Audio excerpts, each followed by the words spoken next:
Are you looking for inspiration on a daily basis? Then check out Deal to Heal Teas.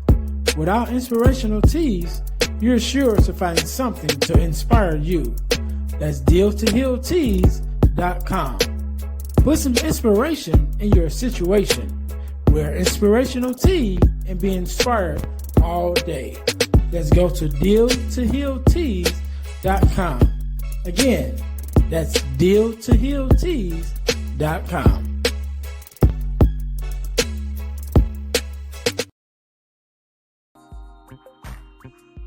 Hey guys, if you're enjoying this podcast, then I know you'll enjoy the Girl Dad Discussion podcast. I'm your host, Ernest James, and I believe the relationship between a daughter and her father is one of the most important relationships a young lady can have. And therefore, my mission is to promote the daddy-daughter relationship by sharing the voices of girl dads to the world. So check out our podcast on every platform where podcasts can be listened to. And if you want to watch the podcast, check us out on our YouTube channel. Again, that's the Girl Dad Discussions podcast with your host, Ernest James.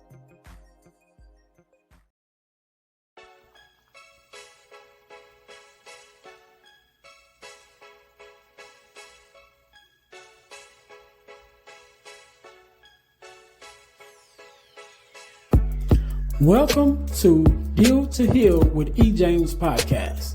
On this podcast, my guest and I will discuss topics and ways to help us to heal in every area of our lives. I believe that everyone can live a life that is happy, healthy, and whole. So I'm on a mission to help people to deal, heal, and fulfill. Deal with your problem, heal from the pain, and fulfill your purpose. Thanks for tuning in. Let's get to it.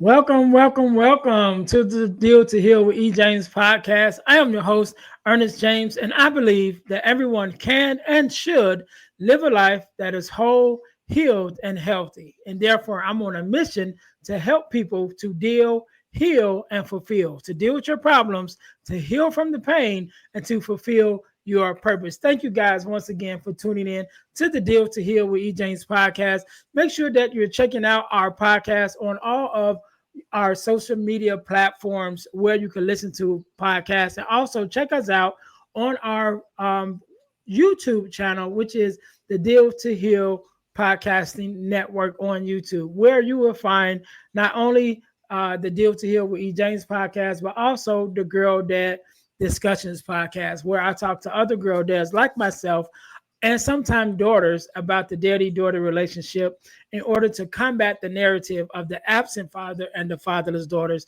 So you can find the Girl Dad Discussions podcast, as well as the Deal to Heal with E. James podcast that you're currently listening to, and several other podcasts that is also available on our YouTube channel, which is the Deal to Heal Podcasting Network. So make sure you guys go and check that out. And while you're there, while you're checking that out, also check out our ebooks. Right now, I am giving away my ebook, The Forgiving Me, the 4-step guide to self-forgiveness, absolutely free. So if you go to ebooks.ejames.com, you can get your copy of Forgiving Me, the 4-step guide to self-forgiveness, absolutely free. And while you're there, check out our other ebooks that we have available, including the Core 4, which is the 4 core values that every daughter should get from her father, as well as the From Males to Men, which is a male mentoring ebook for young men, that's teenagers that's crossing over into adulthood. So again, if you go to ebooks.ejames.com, you can get your free copy of Forgiving Me, the 4-step guide to self-forgiveness, absolutely free. And while you're there, grab one of the other ebooks that we have available. All right, do me that favor. So thank you guys again, once again, for tuning in. And today, just like any other day, we are blessed with the guest, Miss Tammy Vincent. How are you doing? I am doing great, Ernest. How are you? I am doing great as well. Thank you so much for being on, because you could have been doing anything else with anyone else, but you're here with me and my listeners, and we definitely appreciate it.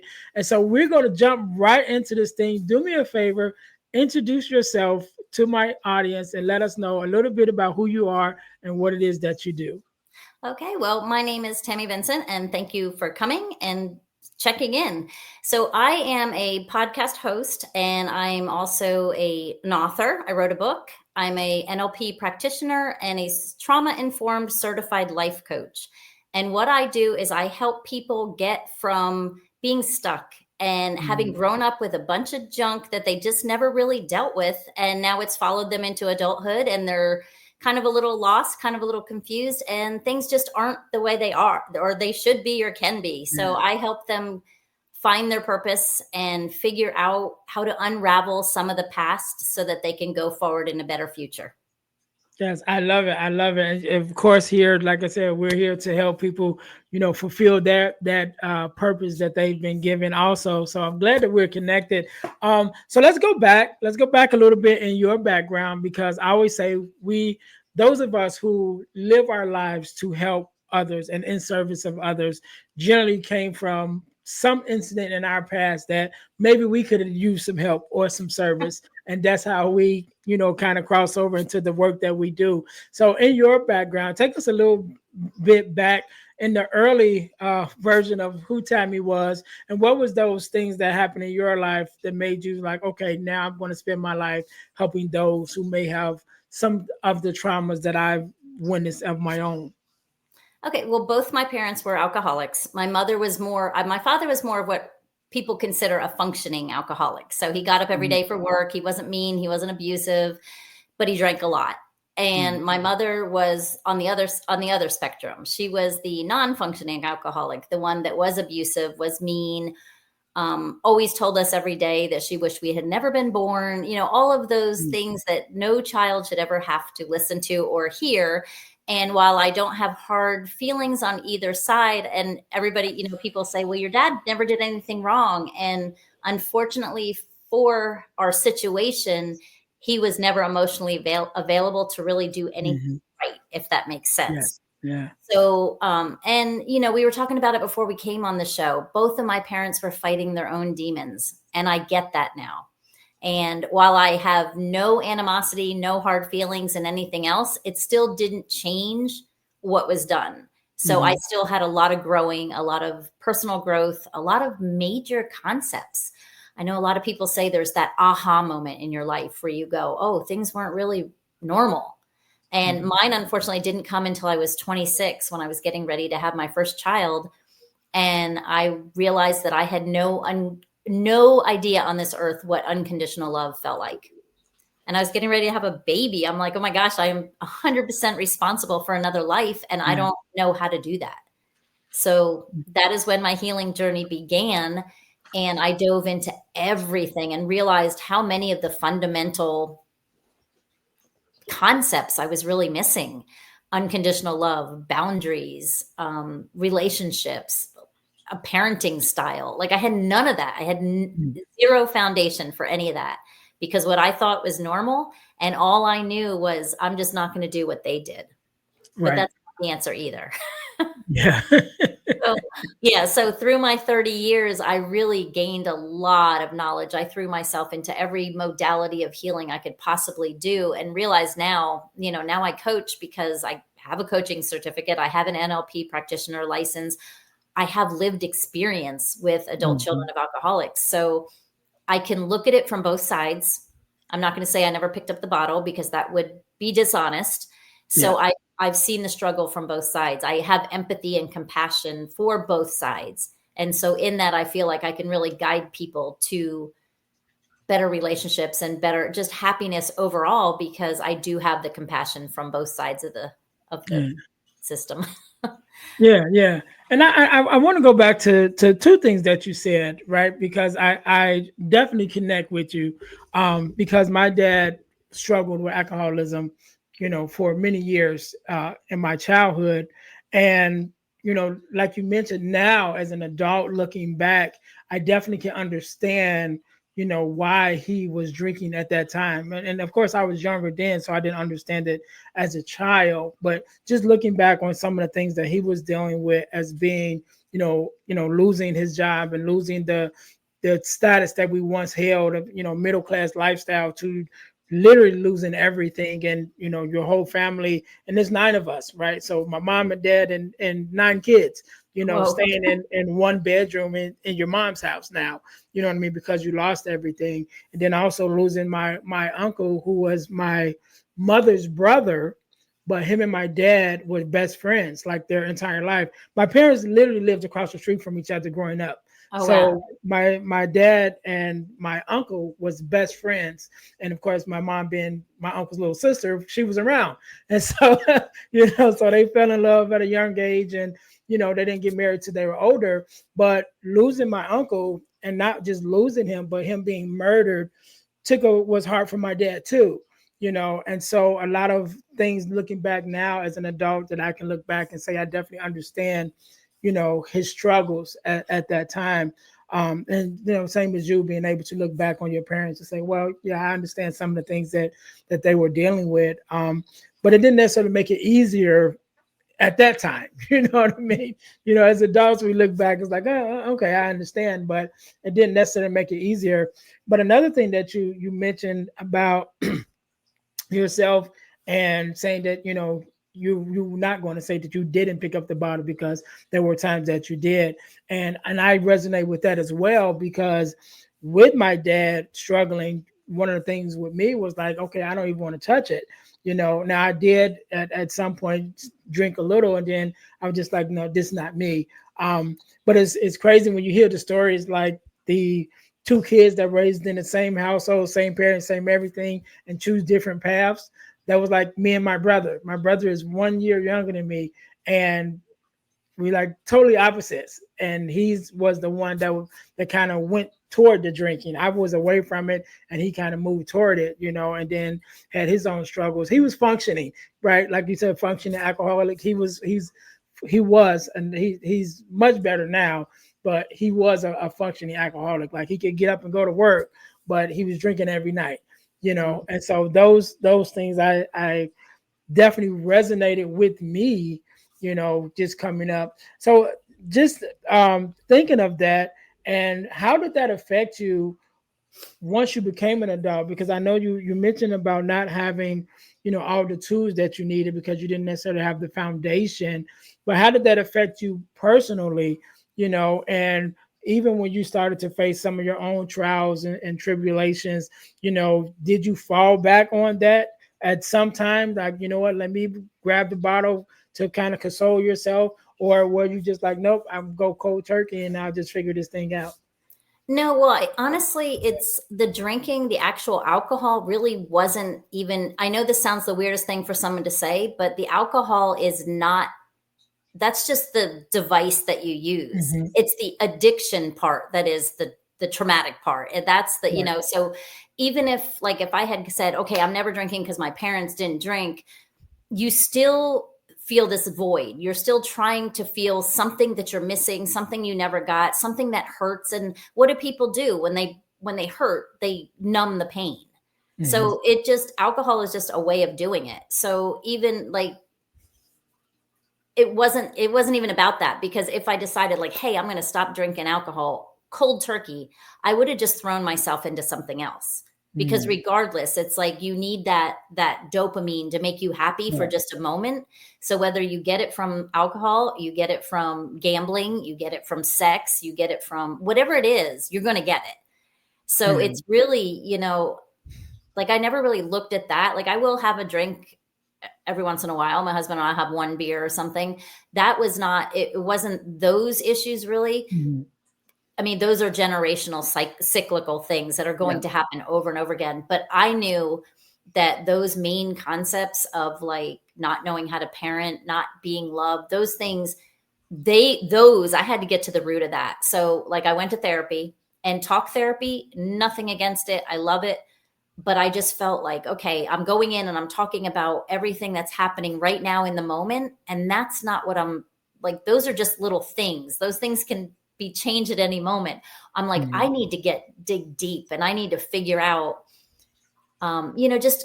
just how like relationships worked and stuff. I remember I was married the first time, and I remember my husband, he wasn't being mean. He was just kind of condescending in the way he was talking to me. And I just didn't think anything of it. And I remember my friend saying, When you love someone, you don't talk to them that way. And I was like, really? I was like, I've been talked to that way my whole life. I never questioned it. I never thought I could stand up for myself. I just did it.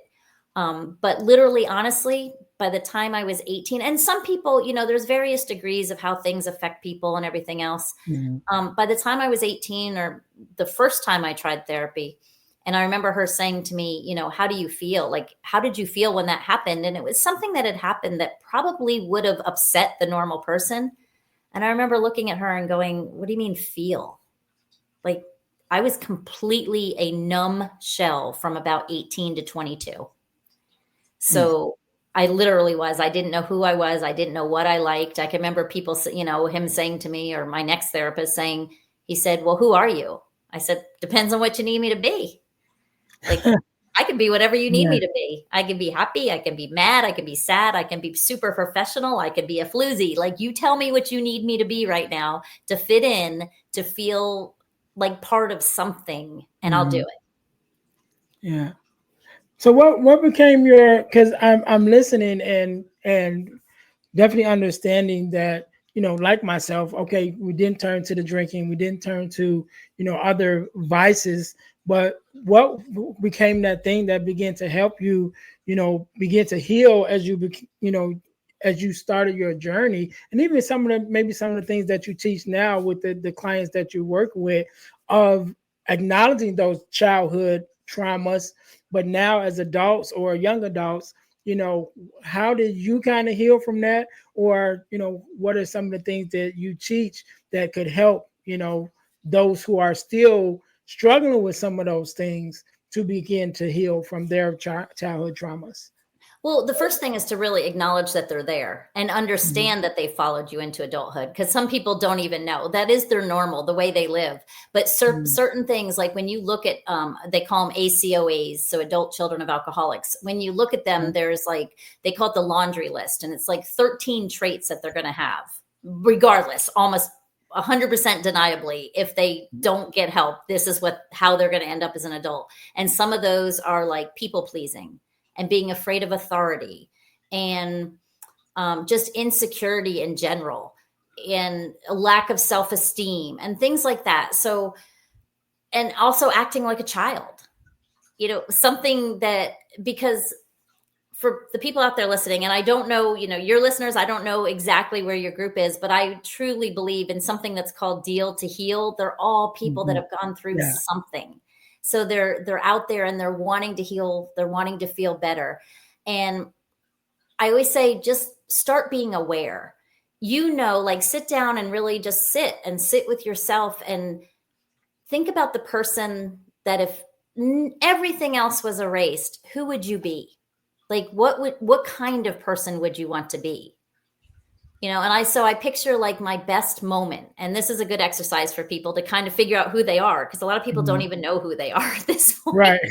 I know it's crazy, but you really have to gain back a sense of your own identity when you start to heal, because again, you've been told what to think, what to say, what to do, who to be your entire life, or you've done it out of safety, or you've done it out of just a need for validation.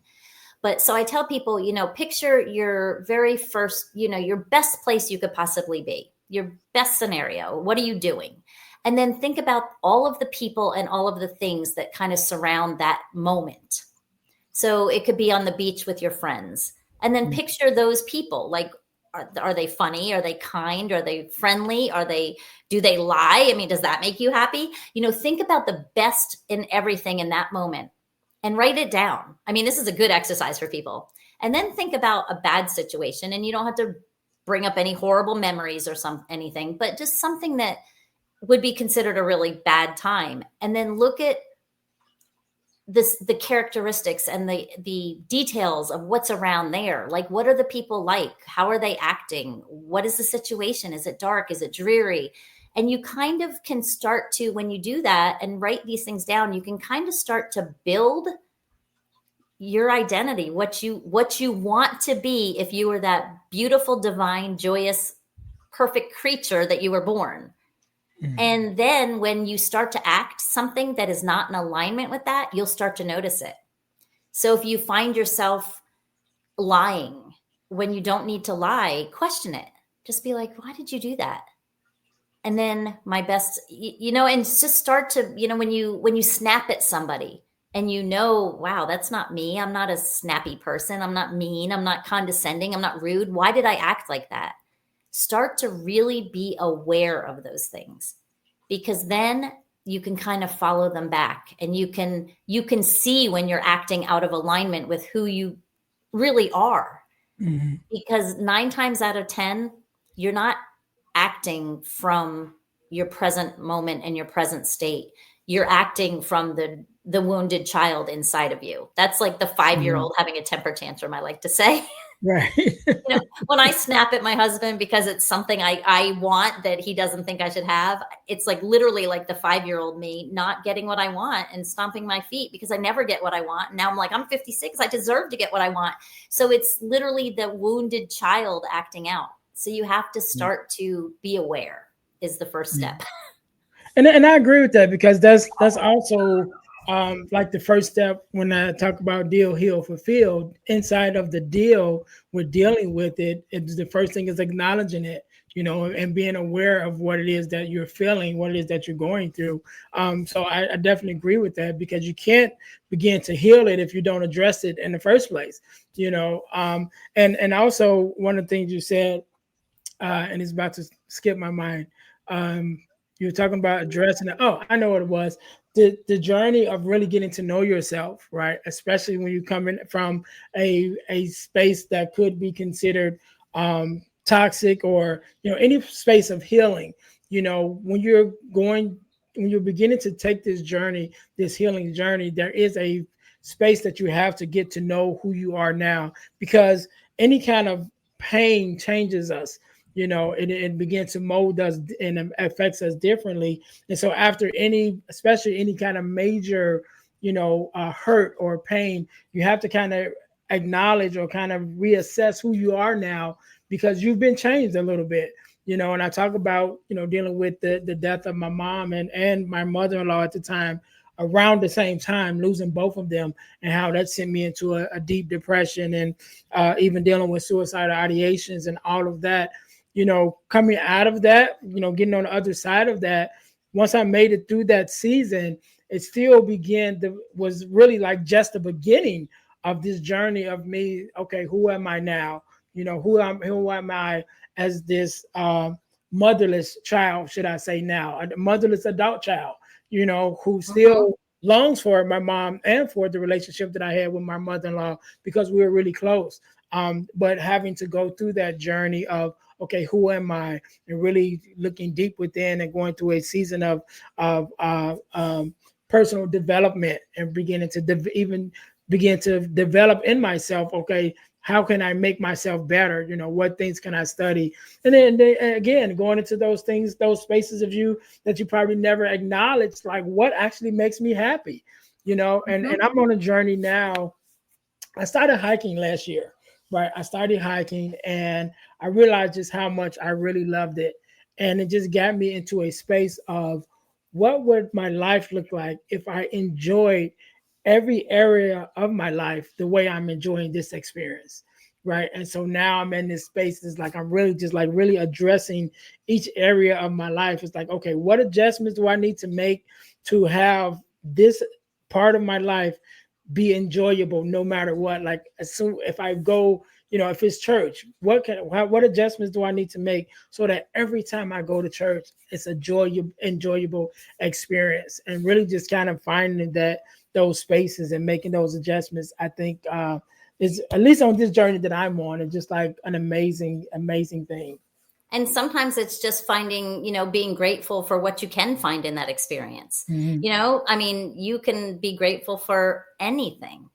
And some people are like, how are you grateful for anything? And I'm like, because if you are standing here right now, you've survived. Yes. So now it's only up from here. So you can, I practice gratitude every morning before I get out of bed. I say 5 things. It might just be, thank you for my feet not hurting because I work at night. It doesn't matter what it is. But if someone cuts me off, literally, I don't flip them the bird. The first thing I think is, man, I'm glad I'm not in such a hurry. Like, you know what I Yeah. mean? Like, it's not, and then like you said, it makes every moment more enjoyable. You're not always Yeah. constantly just looking for the bad stuff, because a lot of us that grew up with a lot of bad things happen, that is their second nature, is to look Mhm. for the bad stuff and to catastrophize all the bad stuff. I mean, I'll Yeah. just give you a short story, like quick story. I actually on this last Monday had a stroke. Oh, wow. And yeah, and it was very super scary, but it taught a lot about how far I've come in the last 15 years, because my self-talk was not what it would have been 15 years ago. Mhm. Like I mean, immediately was like, wow, this is divine intervention, because I got to the hospital. I was literally at the doctor's office when I had the stroke. I got to the emergency room. I got the clot breaker, and I walked out of there 5 days later. Mm. So it's like, but even in that thinking, while that whole thing was going on, it was all positive. Yeah. It wasn't feeling sorry for myself. It wasn't going in. None of that ever crossed my mind. And that's muscle memory. Having a positive attitude like that and being grateful for things when they seem horrific, you have to practice that. That is not Mhm. something that comes naturally to a Yeah. lot of people.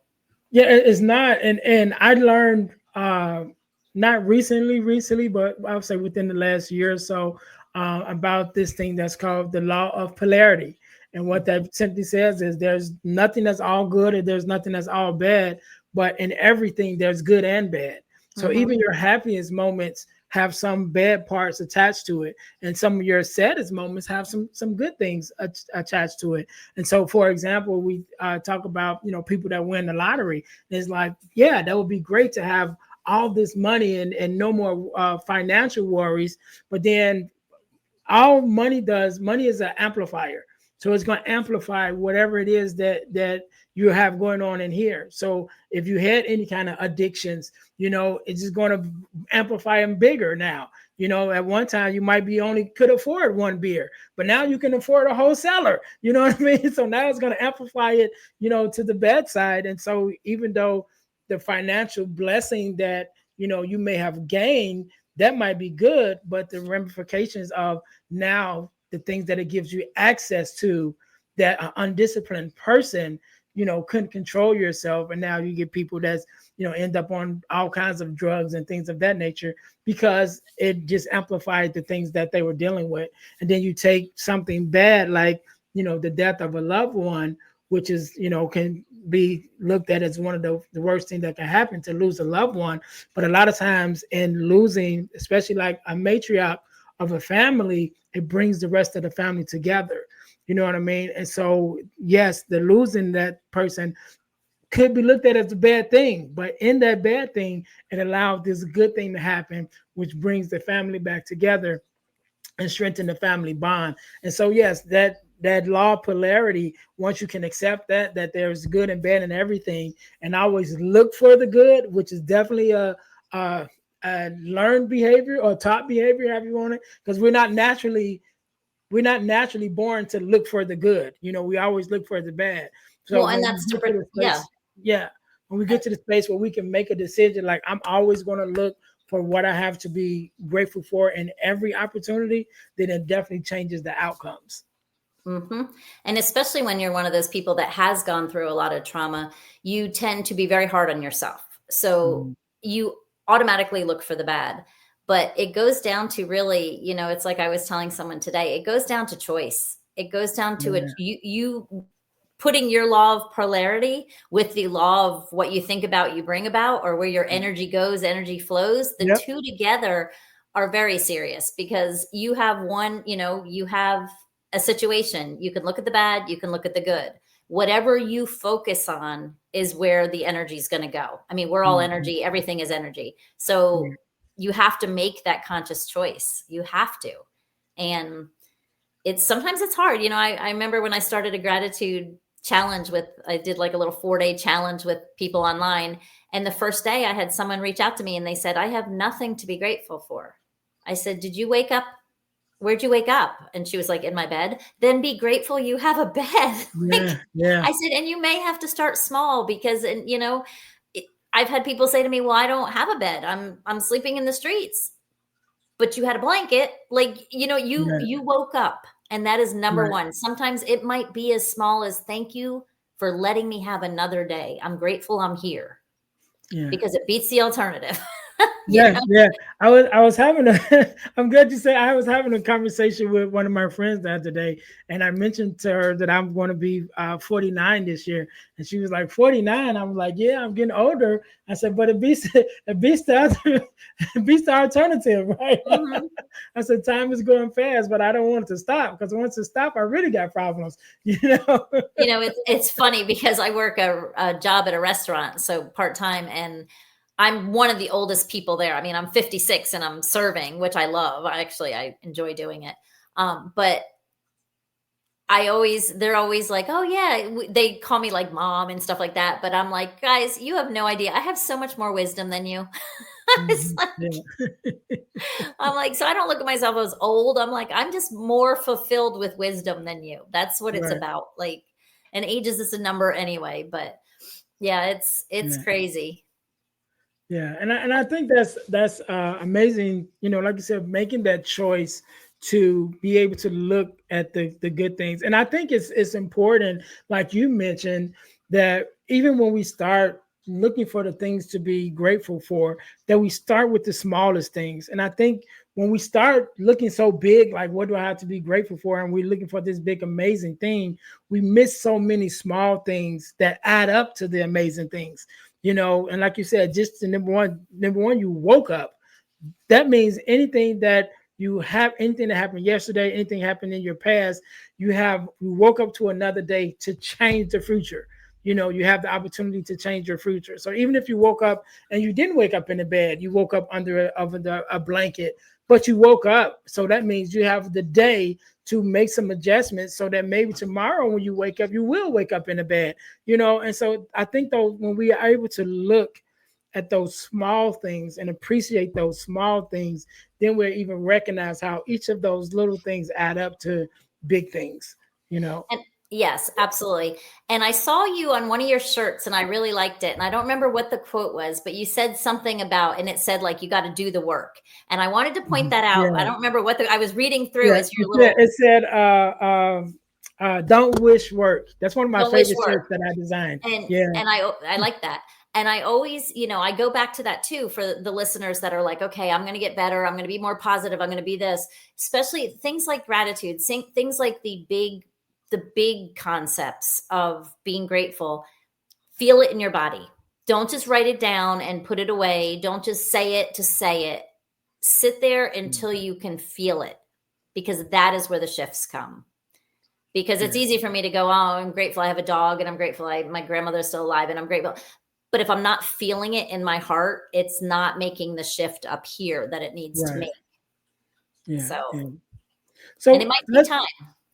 Yeah. So let's talk a little bit about, even when we're able to look at those things to be grateful for in our lives, one of the biggest things in our lives is the relationships that we're in, whether it be family, friends, or whatever.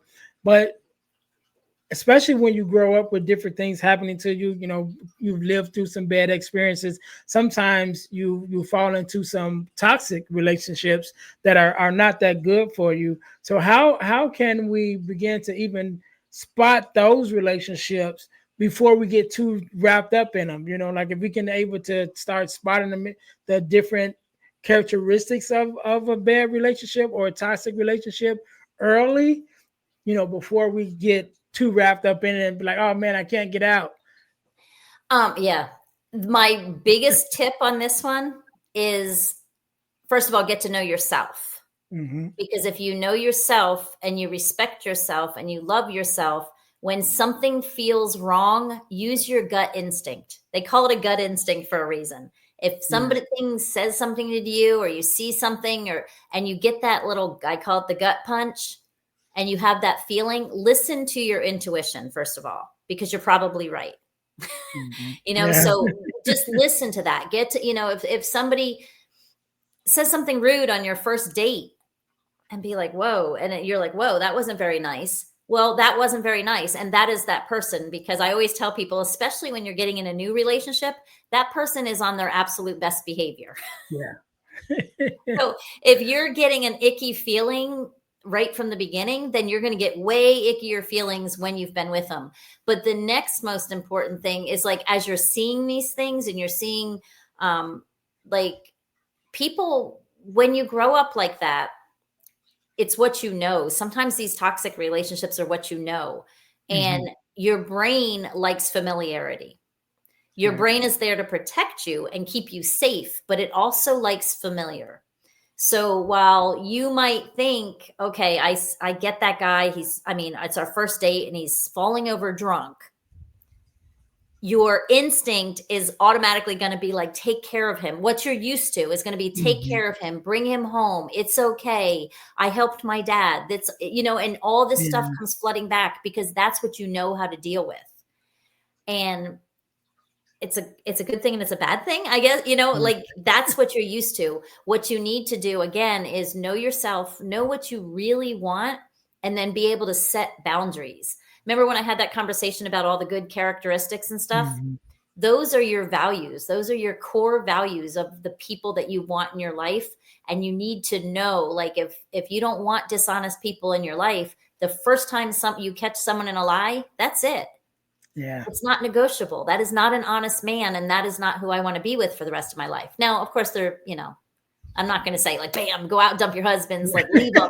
That's not what I'm saying.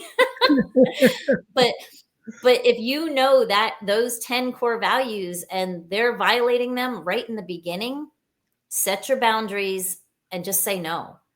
It's much easier to deal with the heartache of someone you've been with for a week than it is to deal with the heartache of someone you've been with for 20 years. Yeah. When you finally decide you can't take it anymore. Right. Yeah. So, that's always a journey. I want to switch things up a little bit. So I'm looking at your title under your name, and it says the founder of the Teen Thriving Now. Tell us a little bit about that, because that definitely sounds interesting. So that is the name of my company. And it's actually funny that right now I'm not doing a lot of work with teens, but that was my goal. And that's how I kind of got started into this whole coaching thing anyway, is I wanted to be a speaker for schools because I was a teacher and I watched all of those children with those same sad, hollow eyes that I can only imagine I had. And so when I was teaching, I always went at it with giving the kids the benefit of the doubt and assuming that kids, there's teachers, I've heard them say, oh, I hate these kids. They don't want to learn. There's no kid on the planet that doesn't want to learn. If they're not learning, it's because something else is distracting them and keeping them from learning. So I want to continue. That's the name of my company. And I've had all these things in the works and I just keep getting snagged back into the coaching, which I love. But like, I really would love to speak for and talk to and advocate for teens. So I do a lot of speaking with parents on how to help their teens and just with resilience and adversity. And just, they got it tough. I wouldn't want to be a kid now. I didn't want to be a kid 40 years ago, but 50 years ago. Sorry. But I would not want to be a child in this world because parents are struggling. Teachers are struggling. Everybody seems to be struggling and they need all the help they can get. So it's like my big mission. I will speak. I do a lot of speaking for groups of parents and teens and, and I just try to help empower them because as we all know, sometimes the people that we should be able to count on the most for our stability and our support and our love and our caring are the people that are doing us wrong. Yeah. So I want teens to understand that, I don't care. Everybody has a higher power. I don't care if it's God or the Buddha or the goddess or the universe or the rock in your front step. Everybody should at some point believe that it's bigger than them, that they can't handle everything and know that between whatever that higher power is and whatever's right there and that they were born with in their heart is really all they need. The rest is choice and tools. Right. Well, good. I want to talk about two things because you mentioned about you definitely working your hardest working with teens, even though you don't do it as much as you would like to.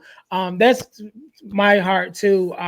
Being a speaker now, my goal is to press more into schools and to have more speaking engagements with working with students and being able to speak in the schools. But also you're an author, and you Yes. also have a is it an online course? I have online courses. I have a podcast. I have an online course. I have a whole series I'm actually getting ready to start with a bundle of 50 courses I'm creating right now. Wow. Okay. Well, tell us a little bit more about that. Let's start with the book. Tell us about the book. So the book is called Surviving Alcoholic Parents. And I laugh because I was talking to you before we started here, and it is actually banned on Amazon because for some reason AI picked up the title and the picture on the front and said I was condoning child abuse. It is literally the biggest crock of poo-poo I've ever seen. But you can't argue with Amazon. They're not a person. They're just a computer. Yeah. But it's an A to Z guide, literally A to Z, because I wanted it to be user-friendly for children. And it explains all of the things as growing up with alcoholic parents. So you might open to B, and it might explain blackout drunk, because some parents, I didn't know that when my mom said something to me, and then I questioned her the next morning and she called me a liar and told me I was crazy, that she actually didn't remember talking about that. And then you might get to E, which would talk about empathy. And then, how you can, if you have a relationship with a parent and they are an alcoholic, that sometimes just trying to understand and see where they're coming from makes the relationship a little easier. It doesn't fix it, but at least if you can come at, so it teaches about empathy and compassion. Then you get all the way to Z, and it talks about Zen, about how you need that safe space. You need that quiet space for yourself. And sometimes just taking a deep breath, slowing down can get you out of a space. It talks about anxiety. So everything is literally a letter. So very easy to write and very easy to read. But I did it so that, because I have parents that read it that say, I wish I had this when I was 12 all the time. I wish I did. I wish someone had explained to me Al-Anon and Alateen and alcoholism in general, addiction, and the fact that it's a disease. And like, nobody told anybody anything. And so as a child growing up like that, you grow up lost and confused and angry. Where if somebody could have just told me when I was 10 that mommy was sick and that she didn't understand what she was doing, my whole life might have been different. But they didn't. She was just a crazy drunk. You know what I mean? So, but yeah, so it's the book I wish I had. And you can't get it on Amazon because Amazon banned me. I think it's on Barnes and Nobles, but I just have stacks. I have like 300 of them at my house and I just mail them out. So you can go to my website, which is just my name. That's super easy. TammyVincent.com, and you can order one if you want. Or you can get the Kindle version for 99 cents. So, I don't know if it's still on Kindle. Yeah, it is. I still have it there. So, but that's my book. And it was fun to write. It was very healing to write. It brought up a lot of memories. You'll find that in your healing journeys, everybody out there listening, that you get the memories as you're ready to deal with them and not before. Not before. And I just want to speak on one of the things that you said about, being able to empathize with your parent. And it doesn't make it right, but you're able to kind of understand a little more. And I remember doing an interview on a podcast called the Untapped Keg, and the host, I would say, is a former alcoholic. I know they refer to themselves as different things, but I don't have to be correct because I'm not. This is not my podcast. But he's a former alcoholic.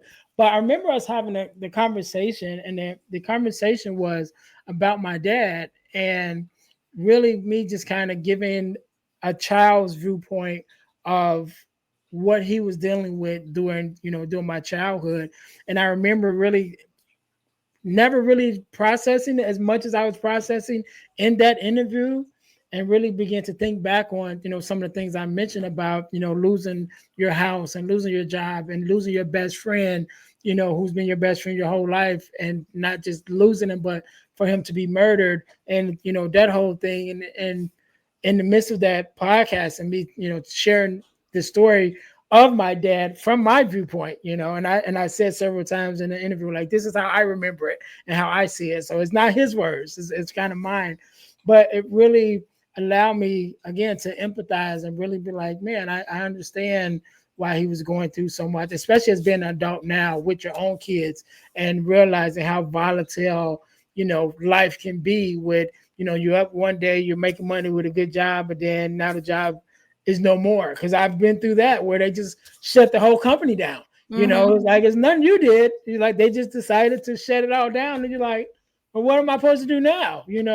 And still having a family and having children, wife and kids that you have to care for. And just really, again, that interview allowed me to really empathize with my dad, with all the things that he was going through. And then going back to being grateful that he made it through all of that and still with us now. I mentioned, losing my mom, but my dad's still here and, healthy and, still kicking, and I'm grateful for that. But that just going through those thoughts and going through the interview really helped me to empathize with, his journey. So, well, and that's why we do what we do, Ernest, because every time you tell your story, you heal a little more, whether you know it or not. Yeah. And I bet you the people watching that podcast heard that and probably witnessed you with that realization. And how many people do you think had that same realization right then and there? Yeah. Kudos to you. That gives me goosebumps.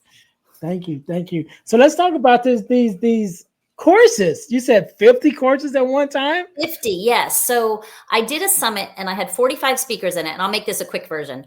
And in the 45 speakers, it had like 10 different topics. And they were talking about something. And one girl said something really made me cringe because I didn't see it that way. And I thought, that's not. And then I thought to myself, Tammy, that's kind of judgmental. Like everybody sees things from different perspectives. Like I might say something to you and you might take it a totally different way.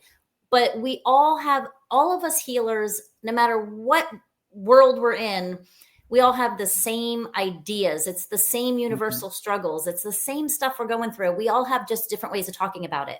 So what I came up with was a series. It's called the Collective Wisdom Healing Series.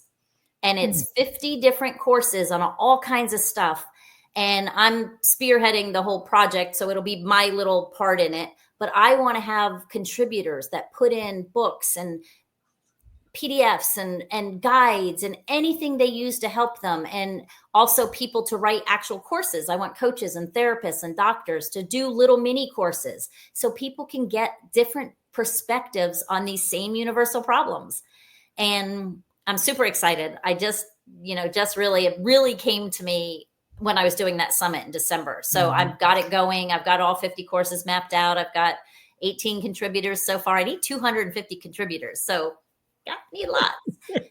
but I just think it's going to be amazing because I have clients that I literally will say something to them 10 times and they don't get it.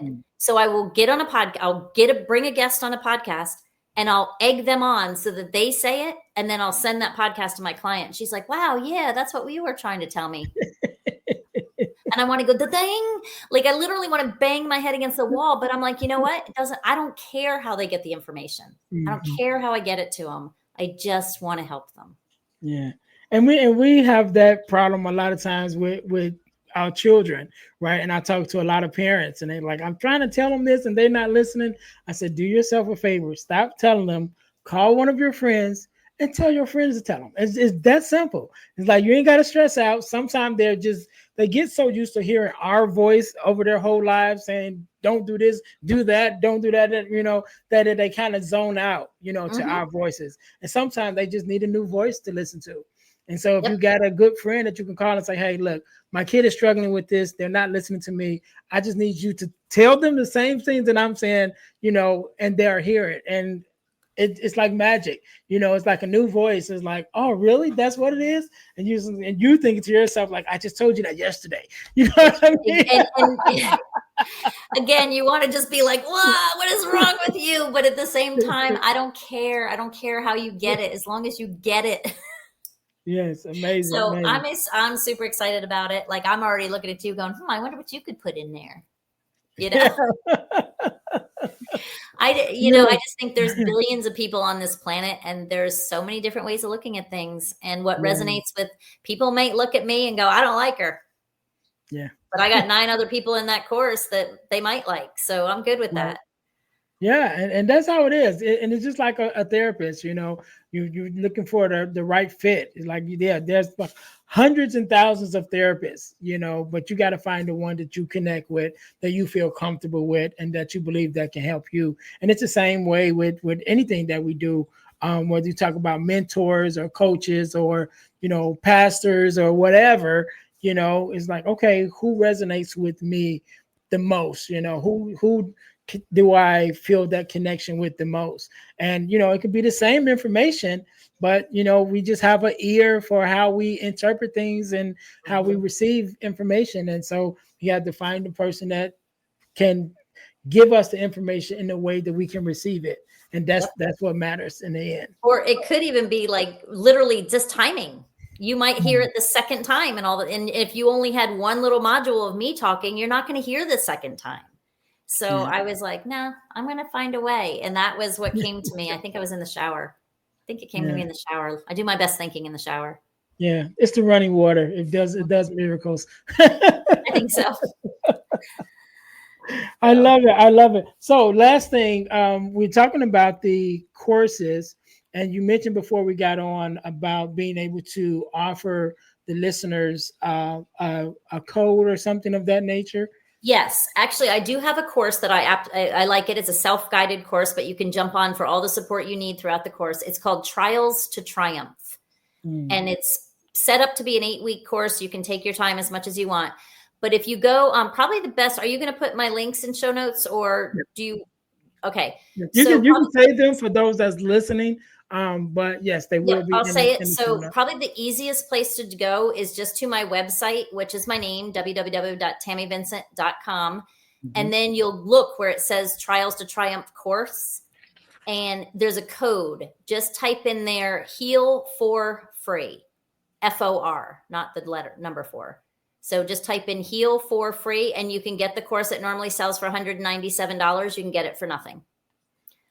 If you don't want to go to my website, go to the podcast. I have it in every show notes of every episode I do. And my podcast is called Adult Child of Dysfunction. Yes. So I was going to say that because that's one thing we didn't talk about before we get out of here. Tell us about the podcast. So the podcast it's called Adult Child of Dysfunction, Thriving After Chaos. And it's all kinds of different stories. And every single one, I keep it a teaching podcast. So it's all hope and healing stories, but I have therapists. I have people that have gone through traumatic things. I have one guy that was, but everybody has found their purpose after their trials. And that's what I like about it is I had one guy that was shot in a drive-by shooting and was almost died, but now he coaches people with disabilities. I'm on episode, I think 141, but I love it. But yeah, go there. I have all the show notes. Every single guest pretty much that's on there gives away something free. So it might be a downloadable PDF or a course or a book or something. I try to get them to give something just to add more value. But It's super fun. And if you're out there listening and you think you got a great story, I'd love to have you come on and be a guest as well. Love it. Love to have you. And the more we tell our story, the more we get heard, the more we heal. And not only that, but the more people out there that don't have it, aren't quite ready to tell their story. Yeah. Every time they hear someone else tell their story, they believe they're not alone just a little bit more. And eventually they will. I love it. I love it. Tammy, I want to thank you so much for being on. Thank you for coming on and sharing your story, your expertise. I want you to have the last word, and I want you to leave us with your social media handles and things of that nature, and leave us with a word of advice, motivation, however you feel, right? And so I'll give you a couple seconds to think about that. To my listeners, thank you guys for tuning in once again to the Deal to Heal with E. James podcast. Make sure you guys are checking me out on my website, which is dealhealfulfill.org. Again, that's dealhealfulfill.org, because my mission, just like the mission of the podcast, is to help people to deal, heal, and fulfill, to deal with your problems, to heal from the pain, and to fulfill your purpose. So make sure you guys are checking me out there. And also there, you can also find the booking page to have me to come in to be a speaker at your school or organization. Everything is there at the dealhealfulfill.org. Also, make sure you guys are checking us out at our ebooks at ebooks by ejames.com. Again, right now, I'm giving away the Forgiving Me, the 4-Step Guide to Self-Forgiveness, absolutely free. When you go to eBooks by ejames.com, you can get your free copy of the ebook, the Forgiving Me ebook. And while you're there, purchase another ebook, which is one of the other ebooks, whether it's the Cord for or From Males to Men, or some of the other ebooks that are also available. Again, that's at ebooks by ejames.com. Also, our inspirational t-shirt line, we talked a little bit about one of my favorite t-shirts that I have, which is a t-shirt that says don't wish, work, right? Because oftentimes we treat our dreams like they are wishes, like there's a genie that said, I wish this would happen. I wish this would happen. I wish I could do this. But sometimes you got to stop wishing and put in the work to make your dreams come true. So again, you guys can find that t-shirt as well as some of our other inspirational tees at deal2healtees.com. That's deal, the number 2, healtees.com, including our podcast merch, which is our t-shirts with our podcast logos on them. So there's one for the Girl Dad Discussions podcast, and there's also one for the Deal to Heal with E. James podcast. So put some inspiration in your situation. Wear an inspirational tee and be inspired all day. That is our tagline. Again, go to deal, the number 2, healtees.com, deal2healtees.com to get your inspirational t-shirt from there. Last but not least, over the last couple of years, I've been blessed to be a part of an organization called the Forgiveness Mission. And what we do, we have free virtual workshops every other month. And so we talk about everything surrounding forgiveness of self, forgiveness of others, forgiveness of the world, just everything surrounding forgiveness, because we believe it's a very important conversation for us to be able to release the things that we are holding on to, that we carry as a burden. So you can sign up for that free virtual workshop at forgivenessmission.com, or you can go to Eventbrite and look up Forgiveness Workshop, sponsored by the Forgiveness Mission. And those are absolutely free. Whenever you're listening to this, either one just ended or one is coming up. Again, that's forgivenessmission.com for our free virtual workshops. Make sure that you guys go to forgivenessmission.com and sign up for the free workshop. All right. So again, Miss Tammy, thank you so very much for being on. Thank you for sharing your story. I want you to have the last word, so the floor is yours. Well, thank you so much for having me. And thank you everybody out there for listening. I totally enjoyed this. So if you want to come find out where I am, just go to my website, tammyvincent.com, or my podcast, Adult Child of Dysfunction. But I want to leave you with this. Okay. So we were all born, and I think I mentioned this beautiful, divine, happy, joyous creature. And then life happened. And we put on these goggles, and it changed the lens and the way we look at the world. We have it in you. You have it in you to be that person that you were born, that joyous, divine, amazing creature. Don't stop. If you're on these podcasts and you're listening to this, it means you're curious. It means you want more, and it means you want something better and have more happiness.